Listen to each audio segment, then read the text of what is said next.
तो बेटा आज हम लोग मैट्रिक्स के बेसिक मैथमेटिक्स पे चर्चा करते हैं। आज से हम लोग मैट्रिक्स के बारे में पढ़ेंगे रोज अपने टाइम पर।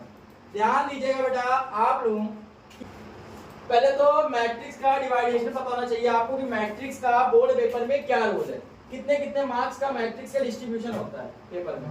तो बेटा मैट्रिक्स जो है, पहले हमको इसके मैट्रिक्स के बारे में पढ़ना है कि मैट्रिक्स है क्या चीज, कैसे बनी है। दूसरा इसके टाइप्स के बारे में पढ़ना है, ऑर्डर ऑफ मैट्रिक्स पढ़ना है, sum, subtraction, production, transpose, symmetric, skew symmetric and inverse पढ़ना है।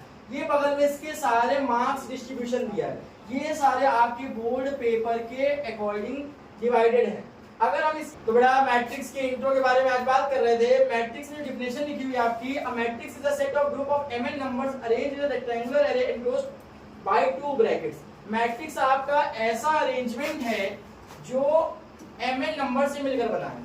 पहले तो आपको यहाँ अरेंजमेंट शब्द का अर्थ बहुत बड़ा है, आपको पता होना चाहिए। किसी भी चीज को अरेंज करने के लिए आपको वहां दो शब्द का प्रयोग बहुत ज्यादा होता है, या तो वो रो या वो कॉलम। तो कोई भी चीज को अरेंज करने के लिए दोनों का सबसे ज्यादा हमें यूज करना होगा, या वो रो या फिर वो कॉलम। तो बेटा यहाँ पर हमें अरेंजमेंट के बारे में पता चल चुका है। इसके आगे बात करते हैं। यहाँ पर कई सारे आपको एग्जांपल दिए हुए हैं।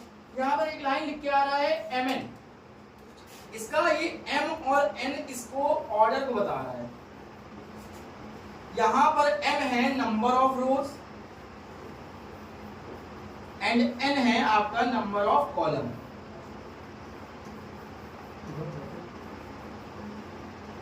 अगर इसके नंबर ऑफ रोज की बात करें या फिर इसके नंबर ऑफ रोज की बात करें तो बड़ा यहाँ पर इसके अलग अलग नंबर ऑफ रोज और नंबर ऑफ कॉलम्स दिए हैं। यहाँ पर आपके इसके नंबर ऑफ रोज केवल 1 है और नंबर ऑफ कॉलम्स कितने 2 हैं। तो इसका ऑर्डर जो आएगा वो 1/2 हो जाएगा।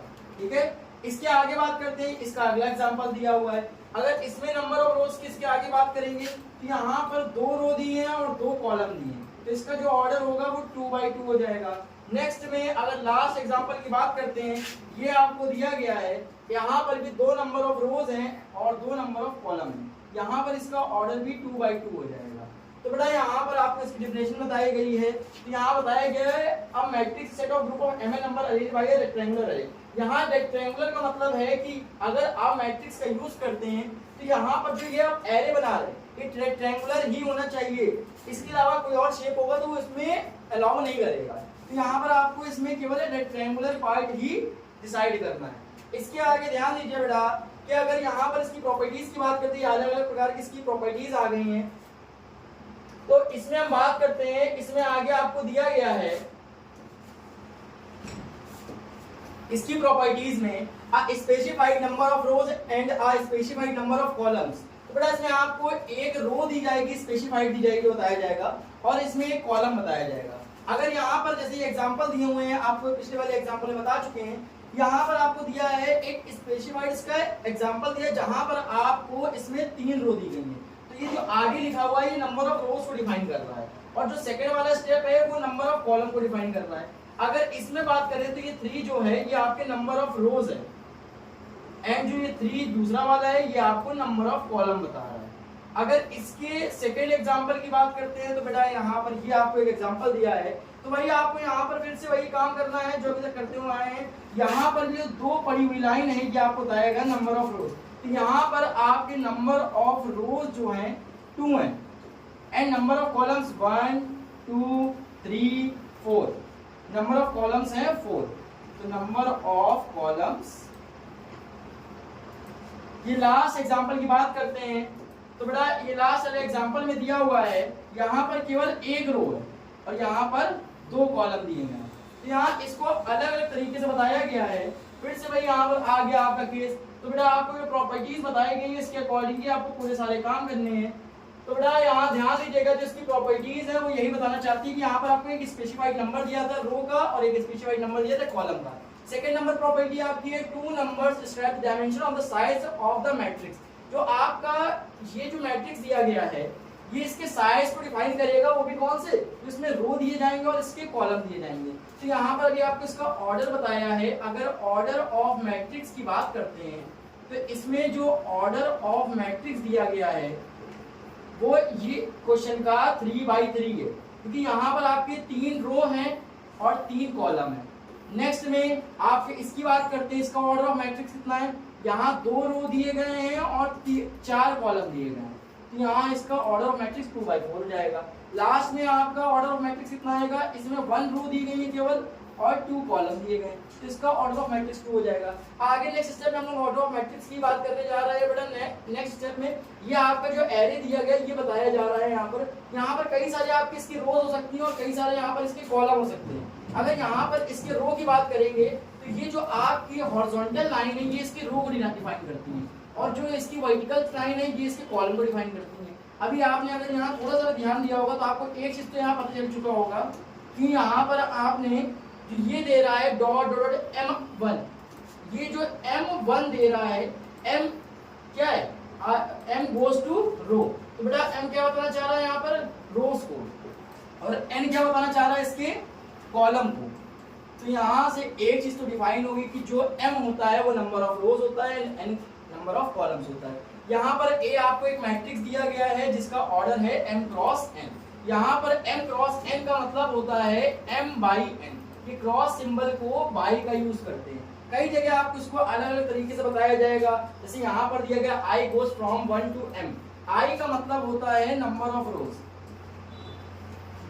और J का मतलब होता है नंबर ऑफ कॉलम्स। बस ये अलग अलग बताने के तरीके हैं, इसको यहाँ डिफाइन करे जा रहे हैं। चलिए अब इसके नेक्स्ट स्टेप में बात करते हैं, जितनी चीज तो आप समझ ही गए होंगे कि यहाँ पर नंबर ऑफ कॉलम्स क्या है, नंबर ऑफ रोज क्या है। अगर इसके आगे नेक्स्ट में बात कर रहे हैं अगली स्लाइड में, तो बेटा यहाँ पर आपके इसके ऑर्डर ऑफ मैट्रिक्स के बारे में बात करी गई है। इसका ऑर्डर ऑफ मैट्रिक्स इतना दिया गया है, a matrix having m row and n column. ध्यान देखिएगा बेटा, यहाँ पर मैट्रिक्स में आपको बोल रहा है a matrix having m row and n column. इस मैट्रिक्स में m रो है और n कॉलम है।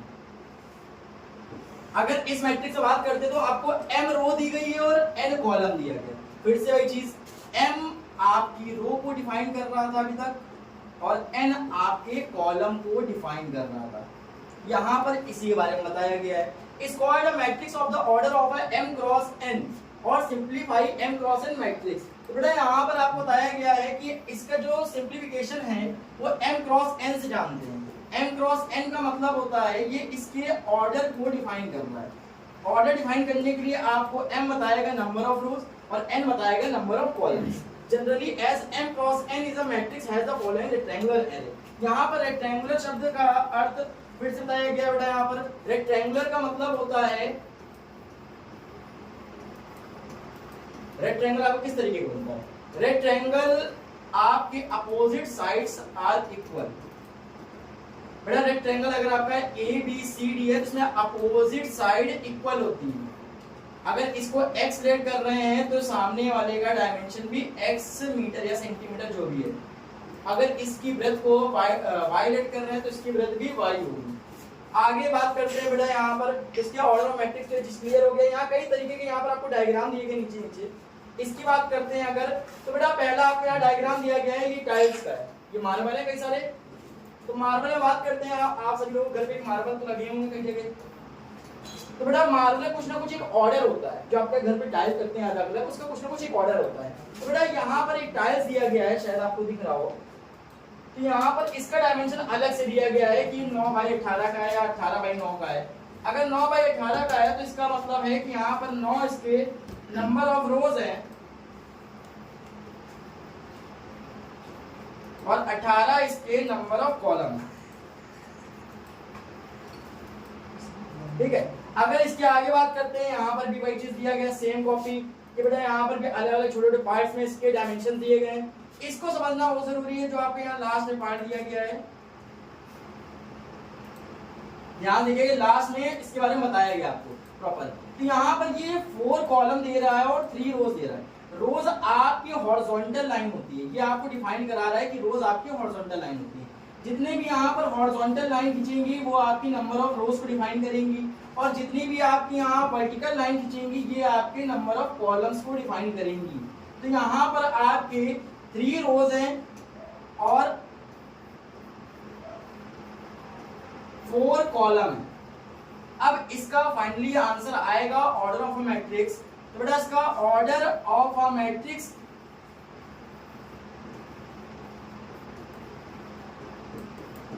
कितना आएगा? इसका ऑर्डर ऑफ मैट्रिक्स आएगा 3/4। कई बच्चे इसको 4/3 बोल देते हैं, वहां पर उसका आंसर गलत हो जाता है। मतलब 4/3 तो उसको बोलना ही नहीं है किसी बैल किसी बच्चे को इसको 4/3 तो बोलना ही नहीं है। तो बेटा इतनी बात तो आपको समझ में आ गई होगी जो आपको बताया गया है यहाँ पर इसके ऑर्डर ऑफ मैट्रिक्स में। आगे बात करते हैं नेक्स्ट। तो बेटा यहाँ पर कई सारे एग्जांपल हम लिख के आपको बता रहे हैं, ध्यान दीजिएगा कि क्या चीज है। अगर आपको ऑर्डर ऑफ मैट्रिक्स समझ में आ गया है तो जो जो क्वेश्चन लिखे जा रहे हैं इसके आप आंसर देते जाइएगा। 1 2 3 4 5 6। अगर इसका आंसर ध्यान दीजिए बेटा, इसमें कितने ऑर्डर ऑफ मैट्रिक्स हैं? तो बेटा यहाँ पर ध्यान दीजिएगा, अगर यहाँ पर इसके ऑर्डर ऑफ मैट्रिक्स की बात करते हैं हम लोग, तो बेटा इसका ऑर्डर ऑफ जो मैट्रिक्स आएगा तो यहाँ पर number of rose m cross n होगा और यहाँ पर m होगा नंबर ऑफ रोज और n होगा नंबर ऑफ कॉलम्स। तो यहाँ पर कितनी नंबर ऑफ रोज है? तो 1 2 3 3 इसकी नंबर ऑफ रोज है एंड 2 इसके नंबर ऑफ कॉलम्स है। आगे बात करते हैं इसके कुछ और एग्जांपल पे बात कर लेते हैं हम लोग। देखते हैं भाई, अगर a बराबर कोई और चीज लेट करनी है जैसे 1 2 3 4 5 6 7 7 2 4 6 9 8 2, अगर इसके नंबर ऑफ मैट्रिक्स की बात करते हैं, ऑर्डर ऑफ मैट्रिक्स की बात करते हैं, तो बेटा इसका ऑर्डर ऑफ मैट्रिक्स क्या आएगा? तो यहाँ पर आपकी दो हॉरिजॉन्टल लाइन दिख रही है और 1 2 3 4 5 6 7 इसकी वर्टिकल लाइन दिख रही है। तो यहाँ पर इसका ऑर्डर ऑफ मैट्रिक्स आएगा 2/7 का। यहाँ पर ये क्रॉस का मतलब होता है बाई, ये क्रॉस का मतलब क्या होता है? बाई। यहाँ पर इसको हम लोग बाई के नाम से यूज करके चलते हैं। बेटा यहाँ कोई समस्या बताइएगा?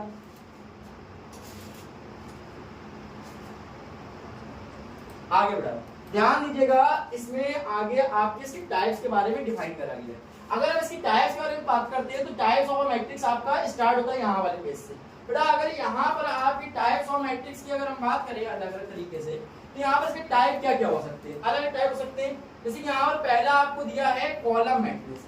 कॉलम का मतलब समझ सकते हैं जो आपकी वर्टिकल लाइंस है, जो आपकी वर्टिकल लाइंस है, तो वर्टिकली लाइंस, ठीक है। तो आपकी जो वर्टिकल लाइंस होंगी वो आपके कॉलम मैट्रिक्स को डिफाइन करेंगे। अगर यहाँ पर हम बात करते हैं तो the number of the rows may be any integer but the number of column is always 1, जिसका कॉलम ऑलवेज 1 हो। क्या होगा? Number of column is always 1, जिसमें केवल 1 कॉलम हो। कितने कॉलम हो?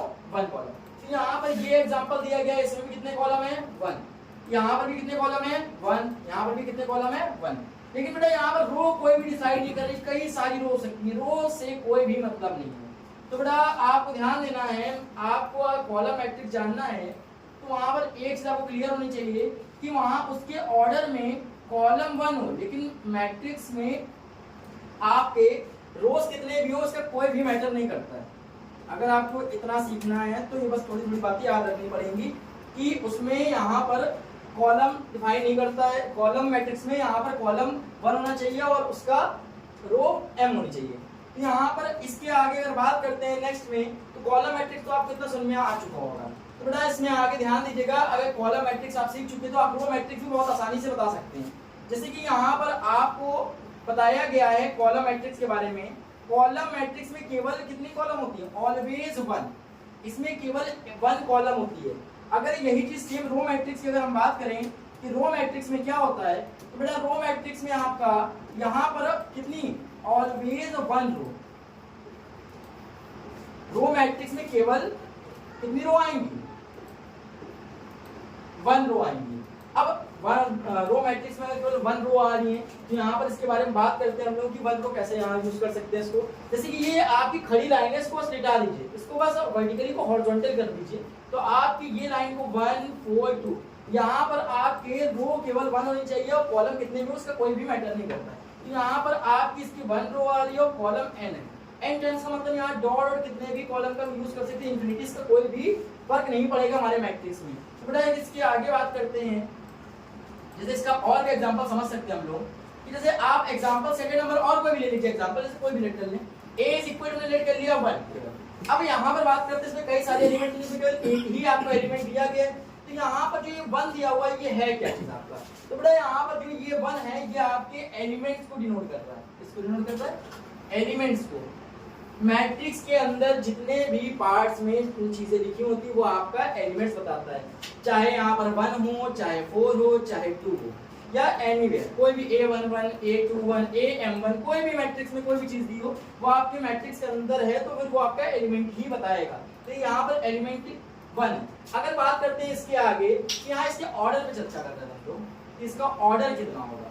तो बेटा इसमें आपको यहाँ पर 1 रो दे रहा है क्योंकि यहाँ पर केवल 1 रो है आपकी, और यहाँ पर कितने कॉलम दे रहा है, यहाँ पर कॉलम की बात करें कॉलम भी केवल 1 है, तो यहाँ पर इसका ऑर्डर आएगा 1 क्रॉस 1। बेटा इतना समझ आ गया होगा रो मैट्रिक्स के बारे में। अगर कोई समस्या है तो पूछ लीजिए इसमें। चलिए आगे देखते हैं क्या चीज है। देखिए बेटा फिर से रो मैट्रिक्स के बारे में यहाँ पर वही बात आ गई कि रो मैट्रिक्स होता क्या, आपको वही बताया गया कि रो मैट्रिक्स है क्या चीज। तो बेटा यहाँ पर रो मैट्रिक्स के बारे में बात कर रहे थे और रो मैट्रिक्स आ भी गई है। तो अब रो मैट्रिक्स में ध्यान देते हैं रो मैट्रिक्स है क्या चीज। Any numbers of column but only 1 रो। बेटा आपको यही बताया गया है कि उसमें कॉलम तो कितने भी हो मैटर करता है, लेकिन यहाँ पर केवल कितनी रो होनी चाहिए, 1 रो। तो यहाँ पर इन सभी एग्जांपल में हमें केवल 1 रो दी गई है और कितने भी कॉलम है इससे कोई फर्क पूरे एग्जांपल में नहीं पड़ता है। अब भाई इतना तो सीख गए हम लोग रो मैट्रिक्स और कॉलम मैट्रिक्स क्या होता है। तो यहाँ इसका हम ऑर्डर डिसाइड कर सकते हैं, इसमें ऑर्डर क्या है। जैसे कि यहाँ पर एक एग्जांपल दिया गया है हमारा, जैसे हमारे यहाँ पर एक एग्जांपल दिया गया है। एग्जांपल में दिया गया है ये 0 3 5 2।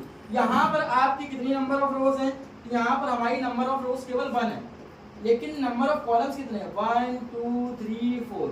यहाँ से 1 क्रॉस 4 या 1/4 इसका ऑर्डर आ जाता है। तो बेटा इसके ऑर्डर ऑफ मैट्रिक्स की बात भी कर लेते हैं, अलग अलग एलिमेंट्स की बात करेंगे यहाँ पर अभी हम लोग आगे आगे चल के। चलिए आगे आपका रेक्टेंगुलर मैट्रिक्स, ये सब इसके पार्ट्स हैं। अभी डिस्ट्रीब्यूशन की बात करेंगे इसमें आगे। तो भाई यहाँ पर इसके पार्ट्स की बात कर रहे थे अभी हम लोग। तो यहाँ पर इसकी डिस्ट्रीब्यूशन में नाम आ गया है रेक्टेंगुलर मैट्रिक्स। क्या होता है, contain more than 1 element and number of the rows is not equal to the numbers of column. तो बेटा ये रेक्टेंगुलर मैट्रिक्स का मतलब होता है आपका जिसमें कंटेन करते हैं कई सारे एलिमेंट। अब number of rows is not equal to the number of columns. तो बेटा इसमें जरूरी नहीं है कि यहाँ पर नंबर ऑफ रोज और नंबर ऑफ कॉलम्स इक्वल हो, आप खुद डिसाइड कर सकते हैं। अगर आपको एक डायग्राम दिया गया और इसकी लेंथ और इसकी ब्रेथ इक्वल कर दी गई, सेम है, अगर a डायमेंशन का ये लेट कर रहे हैं हम लोग और फिर इसको भी a डायमेंशन का लेट कर ले रहे हैं, तो ये इसके इक्वलिटी के अकॉर्डिंग यहाँ पर ये भी लेट हो जाएगा। अगर इसके सारे डायमेंशन सारी साइड्स इक्वल आ जाएंगी तो फिर क्या कहलाएगा भाई, ये तो आपका रेक्टेंगुलर कहलाएगा नहीं, क्योंकि रेक्टेंगुलर का अर्थ होता है कि अपोजिट साइड्स आर इक्वल। यहाँ पर ये रेक्टेंगुलर तो कहला नहीं गया। अब यहाँ पर ये इसकी सारी साइड अगर इक्वल हो गई हैं तो ये तो आपका स्क्वायर कहला दिया गया है, तभी आपका यहाँ पर ये चीज गलत हो जाता है। तो बेटा इसके आगे अगर बात करते हैं हम लोग कि क्या चीज दिया गया है, तो यहाँ पर आपको रेक्टेंगुलर बताना चाहता है कि उसकी अपोजिट साइड इक्वल होनी चाहिए। मतलब कि वहां पर आपके नंबर ऑफ कॉलम्स और number of rows not equal हो। तो number of rows does not equal to number of column. अब इसके आगे बात करते हैं कि भाई यहाँ पर क्या बोलना चाहते हैं। यहाँ कई सारे एग्जांपल दिए हुए हैं, अगर हम एक इक्वल इसको लेट कर लें तो यहाँ पर कितनी रो और कितने कॉलम है, तो 1 2 3 4, यहाँ पर 4 इसकी रो है एंड 2 इसके कॉलम है। सेम चीज यहाँ पर 1 2 इसकी रो है एंड 4 इसके कॉलम है। नेक्स्ट चीज पे जंप करते हैं हम लोगों ने इसके रेक्टेंगुलर मैट्रिक्स के बारे में पढ़ लिया है। बेटा ये ध्यान दीजिएगा कि आपको इसके बारे में पढ़ना बहुत जरूरी है, कई जगह ये पढ़ाया नहीं जाता है, लेकिन ये पार्ट बहुत ज्यादा इंपॉर्टेंट है बेसिक्स से, ठीक है। तो स्क्वायर मैट्रिक्स, अब यहाँ पर इसके पार्टीशन की बात भी करेंगे हम लोग। स्क्वायर मैट्रिक्स होता क्या है, देखिए इसके पहले के अकॉर्डिंग यहाँ पर इसका नाम भी आ गया स्क्वायर। अगर स्क्वायर नाम आपने कभी पढ़ा होगा तो स्क्वायर क्या होता है, स्क्वायर की सारी साइड्स क्या होती है आपकी इक्वल होती है। स्क्वायर क्या होता है सारी साइड, अगर ए डायमेंशन का ये रेड कर रहे हैं तो इसका डायमेंशन भी आपका ए होगा, इसका डायमेंशन भी आपका ए होगा और इसका डायमेंशन भी आपका ए होगा। मतलब कि इसकी सारी साइड्स आपकी क्या होंगी, इक्वल होंगी। और वो ऑलवेज इक्वल रहती है हमेशा, कभी भी इससे कोई फर्क नहीं पड़ता है यहाँ पर पार्ट में। अगर यहाँ पर देखते हैं, यहाँ पर लिखा the number of the rows is equal to the number of column, पूरे क्वेश्चन में केवल हम नंबर ऑफ रोज की बात कर रहे हैं और नंबर ऑफ कॉलम्स की बात कर रहे हैं। तो यहाँ पर भी वही चीज बताना चाह रहा है कि यहाँ पर जो नंबर ऑफ रोज है m, वो किसके इक्वल है, वो किसके इक्वल है, नंबर ऑफ कॉलम के, नंबर ऑफ कॉलम के। अगर ये चीज आपकी इक्वलिटी आ गई तो फिर वो आपका स्क्वायर मैट्रिक्स कहलाएगा। अभी यहाँ पर आप लोगों ने थोड़ी सी बातों का ध्यान दिया होगा, अभी हम इसको थोड़ा सा ध्यान समझाते हैं बेटा।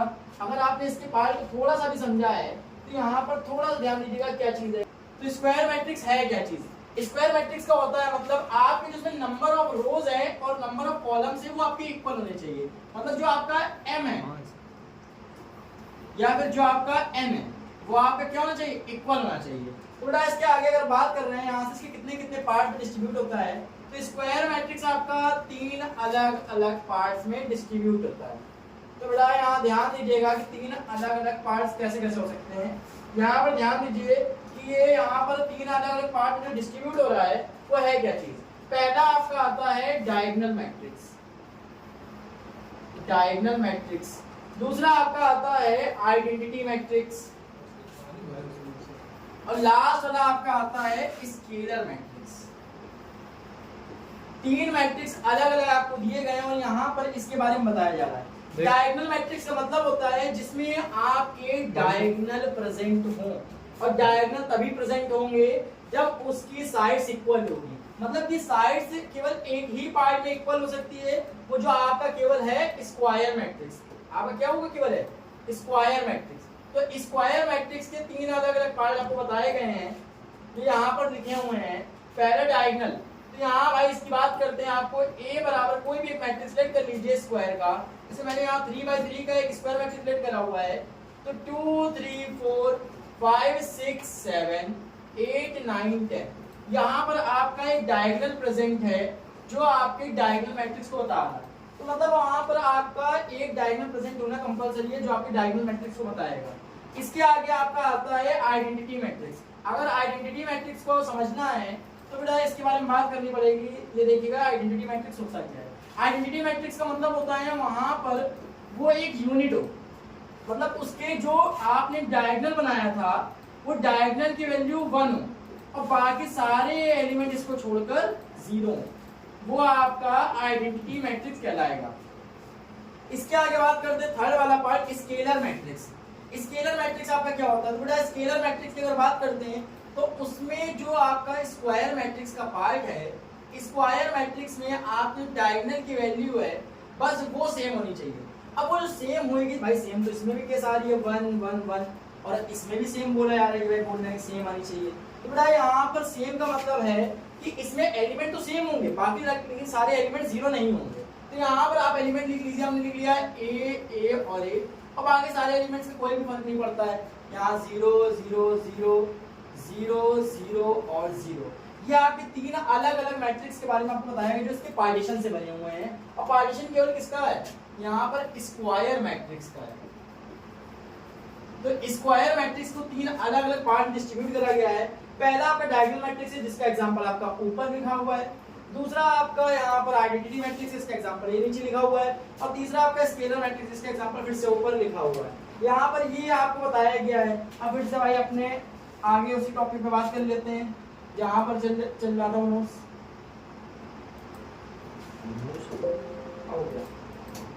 चलो भाई आगे बात करते हैं। ये डायगोनल मैट्रिक्स आपका आ गया है। डायगोनल मैट्रिक्स यहाँ पर फिर से वही लिखा हुआ है, a square matrix which is all the elements are 0 except through on the main diagonal। आपकी जो डायगोनल है उसकी वैल्यू प्रेजेंट होना कंपलसरी है और बाकी सारे एलिमेंट कुछ भी उससे में कोई भी मतलब नहीं है, तो वो आपका डायगोनल मैट्रिक्स कहलाएगा।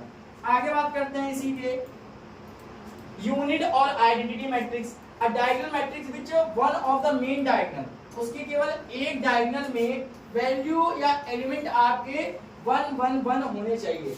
तो उसके जो डायगोनल है उसमें एलिमेंट 1 छोड़कर जो भी हो उससे हमको कोई भी फर्क नहीं पड़ता है, लेकिन उसके जो डायगोनल है उसके एलिमेंट केवल क्या होने चाहिए 1, वो आपका कहलाएगा आइडेंटिटी मैट्रिक्स। और यूनिट मैट्रिक्स दोनों में हो सकता है, इसमें कोई बहुत बड़ी बात नहीं है। तो इसके आगे बात करते हैं नेक्स्ट में नल मैट्रिक्स या जीरो मैट्रिक्स क्या होता है। जीरो के नाम से आप समझ चुके होंगे जीरो का मतलब क्या होता है। बेटा जीरो का मतलब होता है आपके जो एलिमेंट आई है उसकी वैल्यू जीरो होनी चाहिए। यहाँ पर आपको दो मैट्रिक्स अलग अलग दिए हैं जिसके सारे एलिमेंट जीरो हैं, तो एलिमेंट जीरो का मतलब ही क्या हो गया, वो आपका नल या जीरो मैट्रिक्स को डिफाइन करेगा। आगे यहाँ पर आपका ट्रायंगुलर मैट्रिक्स दिया, square matrix which whose element above और below the main diagonal are all zero. तो बेटा यहाँ पर एक बात समझने वाली है काफी अच्छी कि यहाँ पर जो आपको बताया गया है कि हुज एलिमेंट आर जीरो और नॉट जीरो जो भी है, तो यहाँ बोला square matrix whose element above और बिलो। अबव का मतलब ऊपर और बिलो का मतलब होता है नीचे। अगर कोई भी आपको मैट्रिक्स दिया गया है, जैसे यहाँ पर ये आपको मैट्रिक्स दे दिया है हमने बताया है, तो यहाँ पर ये डायगोनल जो मेन डायगोनल दे रहा है इसके अबव के एलिमेंट यहाँ पर क्या है जीरो है, और यहाँ पर इसके ये डायगोनल है इसके बिलो यहाँ पर ये जो है ये पार्ट आपका बिलो वाला है और ये पार्ट आपका अबव वाला है। तो यहाँ पर अलग अलग पार्ट दिए गए बिलो और अबव। अबव वाले में आपके ऊपर के एलिमेंट जीरो होंगे और बिलो वाले में नीचे एलिमेंट जीरो होंगे, लेकिन जहां पर आपके एलिमेंट प्रेजेंट होंगे वही मैट्रिक्स कहलाएगा। जैसे यार डायगोनल या ट्रायंगुलर मैट्रिक्स है तो यहाँ पर इसके भी दो पार्ट होते हैं। जैसे यहाँ पर इसका आपका ट्रायंगुलर तो इसके दो अलग अलग पार्ट डिस्ट्रीब्यूटेड होते हैं। पहले पार्ट का नाम होता है अपर ट्रायंगुलर और दूसरा होता है लोअर। इसके नाम से भी आप समझ चुके होंगे, अपर का मतलब ऊपर के एलिमेंट प्रेजेंट। अपर का मतलब क्या होता है, ऊपर के एलिमेंट प्रेजेंट। अपर का मतलब होगा ऊपर के एलिमेंट प्रेजेंट, और लोअर का मतलब क्या होगा बताइए भाई, नीचे के एलिमेंट प्रेजेंट। अगर आपका ऊपर का एलिमेंट प्रेजेंट है तो आपका अपर ट्रायंगुलर कहलाएगा, नीचे का एलिमेंट प्रेजेंट है तो ये लोअर ट्रायंगुलर कहलाएगा। तो बेटा यहाँ पर इतना तो बात समझ में आ गई होगी ट्रायंगुलर मैट्रिक्स क्या होता है, जो आपका एक ट्रायंगुलर जनरेट करता है, जो आपका क्या जनरेट करता है, ट्रायंगल जनरेट करता है। जैसे कि यहाँ पर ये चीज है आपका, ये ट्रायंगल जनरेट कर रहा है। क्या जनरेट कर रहा है आपका, एक ट्रायंगुलर जनरेट कर रहा है। जैसे ये मैट्रिक्स है आपका, ये एक ट्रायंगुलर जनरेट कर रहा है, ये मैट्रिक्स आपका ये भी एक ट्रायंगुलर जनरेट कर रहा है। तो जो ट्रायंगुलर जनरेट कर रहे हैं वो आपके ट्रायंगुलर मैट्रिक्स कहलाएंगे। वो पार्ट अलग है कि वो ऊपर है तो मतलब इसका अपर है, पार्ट वो नीचे है तो इसका मतलब लोअर है। तो यहाँ पर ये पार्ट अलग अलग बताया गया है। इसके आगे अगर बात करते हैं कि क्या बताया गया है, तो बेटा ये आपका अपर मैट्रिक्स आ गया है, अपर ट्रायंगुलर मैट्रिक्स जो इसके बारे में बताया गया है। अभी इसके बाद आ गया आपका लोअर ट्रायंगुलर मैट्रिक्स, जो अभी आपको बताया गया है कि जिसके एलिमेंट नीचे वाले प्रेजेंट होंगे ऊपर वाले प्रेजेंट नहीं होंगे। जैसे यहाँ पर आपको इसका एग्जांपल दिया गया। अब भाई यहाँ इसका जो आपको एग्जांपल दिया गया है ये आपका लोअर वाला, इसका मतलब क्या होगा, आपका जो ए आई जे है वो जीरो के इक्वल है when i is less than j. I is less than j का मतलब होता है जो इसके नंबर ऑफ रो है वो लेस देन होंगे इसके नंबर ऑफ कॉलम से। अगर इसके number of rose less than column से होंगे तो मतलब कि आपका कॉलम ज्यादा बड़ा होगा और रो ज्यादा छोटी होगी। यहाँ पर यही आपको बताया जा रहा है। चलिए भाई इसके आगे स्केलर मैट्रिक्स अभी आपको बताया गया है। स्केलर का मतलब होता है आपके डायगोनल के एलिमेंट जो भी होंगे वो सारे सेम होंगे, चाहे वो 6 ले लीजिए, चाहे वो ए ले लीजिए, चाहे वो 1 ले लीजिए, जो भी होंगे उसके एलिमेंट सेम सेम होंगे, सेम स्केलर। ठीक है बेटा। इसके आगे अगर बात करते हैं कि यहाँ पर आपका एक क्वेश्चन लिख के आ गया, इस क्वेश्चन को हम लोग सॉल्व करेंगे। अभी आप लोगों ने स्टार्टिंग में ऑर्डर ऑफ मैट्रिक्स भी पढ़ा है, उसको जनरेट करना भी सीखा है। तो यहाँ पर एक एक क्वेश्चन की बात करते हैं। चलिए मैं इस क्वेश्चन पे जम करते हैं हम लोग बहुत अच्छे से और सवाल लगाते हैं। तो पहला क्वेश्चन लिख के दे दिया इन लोगों ने, if a matrix has 28 element what are the possible order it can have, what is the 13 element. अगर आपकी कोई भी एक मैट्रिक्स है जिसमें 28 एलिमेंट दिए हुए हैं तो इसके पॉसिबल ऑर्डर बताने हैं। तो बेटा अगर इसके ऑर्डर पे बात करते हैं कि इसका ऑर्डर क्या दिया हुआ है हमको, तो इसके ऑर्डर की बात करेंगे तो इसका ऑर्डर हमको अलग अलग तरीके से फाइंड करना होगा। जैसे कि आपको पहले काउंटिंग जो सिखाई गई थी वो 1 से बताई गई थी, तो इसका ऑर्डर जो है वो 1 से ही स्टार्ट होगा। तो 1 क्रॉस 2 या 1 क्रॉस जितना भी है यहाँ पर आपको बताया जाएगा तो 1 क्रॉस बेटा आप बता दीजिए यहाँ पर कितना होगा। पहले तो यहाँ पर इसकी 28 एलिमेंट से आपका आंसर 28 ही आना चाहिए इसमें ऑर्डर में। तो इसका जो ऑर्डर आपका आएगा वो 1 क्रॉस 28 से स्टार्ट होगा। 1 क्रॉस 28, इसका रेसिप्रोकल 28 क्रॉस 1, फिर 2 से कैंसिल आउट करिए 28 को, 2 1 जा 2 और 2 4 जा 8, 14 मल्टीप्लाई बाई 2। इसके बाद चेक करते हैं 3 से कैंसिल आउट, ये नहीं होता है। इसके आगे अगर बात करते हैं 4 से कैंसिल आउट होगा 4 मल्टीप्लाई बाई 7 या 7 मल्टीप्लाई बाई 4। 5 से कैंसिल आउट नहीं होता, आप सब जानते हैं। इस 6 से कैंसिल आउट होता है, सोच लीजिए थोड़ी देर, नहीं होगा। 7 से वो आपका रिपीट हो चुका है। अब यहाँ पर एक बहुत ही अच्छा केस है रिपीटिंग वाला। अगर आपका नंबर रिपीट हो जाए, नंबर क्या हो जाए, रिपीट, अगर रिपीटेड फॉर्मेट है तो उसको वहीं से छोड़ देना है। मतलब हमारे जो पॉसिबल ऑर्डर आएंगे वो केवल यही 4 होंगे जो यहाँ बताए गए हैं कि 1 cross 28, 28 cross 1, 2 cross 14, 14 cross 2, 4 cross 7 और 7 क्रॉस 8। ये इसके पॉसिबल ऑर्डर जो यहाँ पर इसको जनरेट करे गए हैं 28 एलिमेंट के लिए। अगर यहाँ पर यही चीज 13 एलिमेंट की बात करता है, आगे इसमें बोल रहा है 13 एलिमेंट दिए गए हैं, तो बेटा 13 एलिमेंट के लिए क्या केस हम सॉल्व करेंगे। 13 एलिमेंट के लिए वही सेम 1 क्रॉस 13 और 13 क्रॉस 1। इसके अलावा इसके कोई भी पॉसिबल ऑर्डर नहीं आएंगे क्योंकि ये आपका एक प्राइम नंबर है, तो किसी से कैंसिल आउट नहीं होता है। तो फर्स्ट क्वेश्चन आप लोगों ने हिट कर दिया है। इसके आगे नेक्स्ट सेकंड नंबर क्वेश्चन में हम लोग जंप करते हैं। सेकंड नंबर क्वेश्चन आपका बोल क्या रहा है, पहले तो उसके अगर आपको फोटो खींचनी है तो आप स्क्रीनशॉट ले सकते हैं। चलिए भाई सेकंड नंबर क्वेश्चन की बात करते हैं हम लोग। सेकंड नंबर क्वेश्चन दिया क्या हुआ है बेटा, सेकंड नंबर क्वेश्चन आपको क्या दिया हुआ है, तो यहाँ पर इसकी बात कर रहे हैं हम लोग। तो सेकंड नंबर क्वेश्चन हमको दिया हुआ है इन अ मैट्रिक्स, आपको एक गिवन है मैट्रिक्स, उसका आपसे ऑर्डर पूछ रहा है और उसकी एलिमेंट की बात कर रहा है। तो बेटा यहाँ पर इसके ऑर्डर की बात करते हैं, इसका ऑर्डर क्या दिया हुआ है हमको। तो बेटा इसके ऑर्डर निकालने के लिए यहाँ पर आपको एक मैट्रिक्स दिया है, ये क्या दिया matrix, A1x 2√3 x square minus 5 0 5 minus 2/5। अब हमें इसका ऑर्डर निकालना है। इसका ऑर्डर निकालने के लिए हमें एक काम करना पड़ेगा कि यहाँ नंबर ऑफ रोज और नंबर ऑफ कॉलम्स काउंट करने पड़ेंगे। तो बेटा अगर नंबर ऑफ रोज और नंबर ऑफ कॉलम्स की बात करते हैं तो यहाँ पर 1 2 3, इसमें 3 नंबर ऑफ रोज है एंड 3 नंबर ऑफ कॉलम्स है। तो इसके अकॉर्डिंग आपको इसका ऑर्डर तो पता चल चुका होगा, पता है वैसे बच्चे इसका ऑर्डर बताइए। इसका ऑर्डर आएगा 3/3 एग्जैक्ट, मतलब 3/3 का मतलब है यहाँ 9 एलिमेंट्स होंगे। काउंट कर लीजिए वाला आंसर सही है गलत है, 1 2 3 4 5 6 7 8 और 9। तो इसका ऑर्डर ऑफ मैट्रिक्स हम लोगों ने हिट कर दिया है। लास्ट में the number of the elements, second step में से पूछ रहा है भाई जी same the number of the elements.